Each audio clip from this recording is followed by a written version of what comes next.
Labadiena, keletą minučių kviečiame skirti Birželio 4 dienos naujienoms.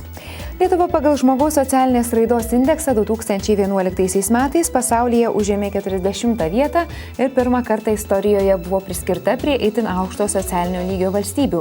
Indeksas, kuris skaičiuojamas nuo 1990-ųjų, padeda nustatyti šalies išsivystymo lygį ir matuoti ekonominės politikos įtaką gyvenimo kokybei. Mūsų kaimynės Latvija atsidūrė 43-oje, Estija pakilo aukščiausiai iš 3 Baltijos valstybių į 34 vietą. Socialinės raidos indekso viršūnėje Norvegija, toliau rikiuojasi Australija bei Olandija.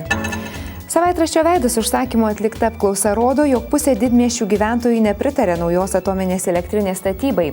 Tik 5% jai pritarė, o dar tiek pat aiškios nuomonės neturi. Tačiau beveik trečdalis respondentų ketina įsigyti elektrinės akcijų. Greitų metų Seimas ketina balsuoti dėl naujos atominės elektrinės statybos. Naujausiais Eurostato ataskaitos duomenimis dujų ir elektros energijos kaina Europoje kyla vis didesniais tempais. Lietuvoje per praėjusius metus dujos brango 5% ir liko vienos brangiausių Europoje. Tačiau pernai antrąjį pusmetį mūsų šalyje elektros kaina beveik nekito, nors Europoje ji brango vidutiniškai 6,3%. Labiausiai elektra pabrango Latvijoje net 28%. Šiandien šalies abiturientai laikė informacinių technologijų valstybinį brandos egzaminą.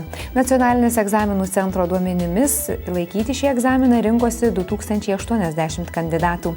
Gegužės 5-ąją prasidėjusioje pagrindinėje brandos egzaminų sesijoje abiturientai jau laikė užsienio bei lietuvių kalbos egzaminus. Pagrindinė brandos egzaminų sesija tęsis iki Birželio 18 dienos. Sporto pasaulis.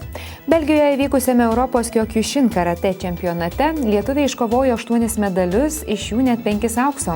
Žemyno čempionais tapo Orestas Procas, Lukas Kubilius, Margarita Čiuplytė, Inga Mikštaitė ir Diana Mačiūtė. Lietuvos rinktinėje šiais metais nebuvo net 5 tituluotų Lietuvos Kyokushin karate meistrų, tačiau tai nesutrukdė mūsų rinktiniai tapti čempionato lydere. Tarp 26 čempionate dalyvavusių komandų lietuviai užėmė 1 vietą. Savaitgalį Estijoje vyko tradicinis 3 Baltijos šalių rinktinių futbolo turnyras, į kurį šiais metais pirmą kartą buvo pakviesta ir Suomija. Joje dalyvavusi mūsų šalies nacionalinė vyrų futbolo rinktinė užėmė 4 vietą. Čabos Lazlo auklėtiniai mače dėl 3 vietos 0-1 pralaimėjo estams, nuo pusfinalyje 5-0 nusileido latviams. Deja, lietuviams nepavyko įmušti nei vieno įvarčio.